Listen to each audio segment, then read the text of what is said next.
सालों से दुनिया युद्ध और शांति के बीच डगमगाती रही है, लेकिन 21वीं सदी का ये दौर एक नए खतरे के साए में है।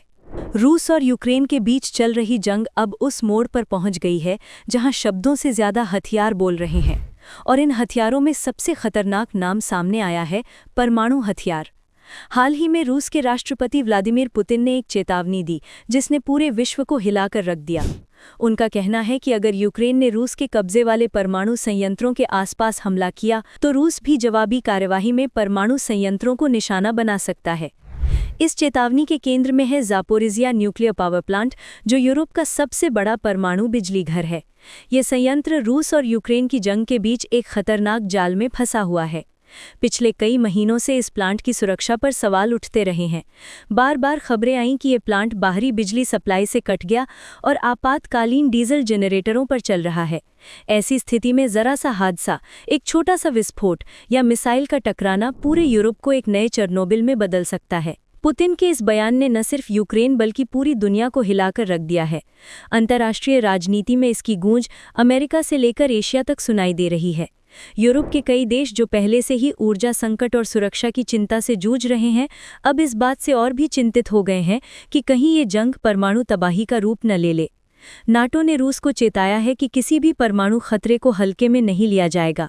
अमेरिका ने भी साफ कहा है कि अगर रूस ने परमाणु संयंत्रों को निशाना बनाया तो नतीजे बेहद गंभीर होंगे। लेकिन असली सवाल ये है कि अगर परमाणु संयंत्रों पर हमला होता है तो होगा क्या? एक परमाणु पावर प्लांट में मौजूद रेडियोधर्मी पदार्थ हवा और पानी में फैल सकता है। आसपास के हजारों किलोमीटर का इलाका जहरीली विकिरण की चपेट में आ सकता है। लाखों लोग बीमार पड़ सकते हैं, शहरों को खाली करना पड़ सकता है और पीढ़ियों तक इसका असर बच्चों पर दिखाई देगा। ये सिर्फ युद्ध का मामला नहीं रह जाएगा, बल्कि पूरी मानवता और धरती के भविष्य का सवाल बन जाएगा। यूक्रेन पहले ही कह चुका है कि रूस इस परमाणु संयंत्र को ढाल की तरह इस्तेमाल कर रहा है।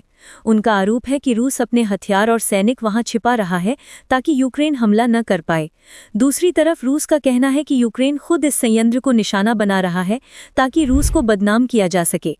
इन आरोप प्रत्यारोप के बीच असली खतरा उन करोड़ों लोगों पर है जो इस इलाके के आसपास रहते हैं। यूरोप के कई देशों में लोग डर के साए में जी रहे हैं। पोलैंड, रोमानिया और जर्मनी जैसे देशों ने पहले ही चेतावनी जारी कर दी है कि अगर ज़ापोरिज़िया प्लांट पर कुछ हुआ तो उनके नागरिक भी इसकी चपेट में आ सकते हैं। विश्व स्वास्थ्य संगठन और अंतर्राष्ट्रीय परमाणु ऊर्जा एजेंसी लगातार निरीक्षण कर रही हैं, लेकिन सच ये है कि युद्ध के बीच किसी भी तरह की गारंटी संभव नहीं है। इतिहास हमें सिखाता है कि परमाणु हादसे कितने भयावह हो सकते हैं। चेरनोबिल 1986 और फुकुशिमा 2011 के हादसे अभी भी दुनिया को डराते हैं। लाखों लोगों को अपने घर छोड़ने पड़े, जमीनें बंजर हो गई और आज भी वहां विकिरण का असर खत्म नहीं हुआ है। अगर पुतिन की चेतावनी सच में हकीकत बन गई तो इसका असर चेरनोबिल और फुकुशिमा दोनों से भी बड़ा हो सकता है।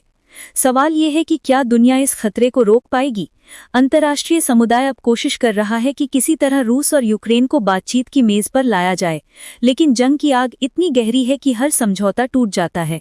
यूक्रेन पीछे हटने को तैयार नहीं, रूस अपनी शर्तों से कम पर मानने को राजी नहीं, और इसी बीच दुनिया को डर है कि कहीं ये जंग तीसरे विश्व युद्ध का रूप न ले ले।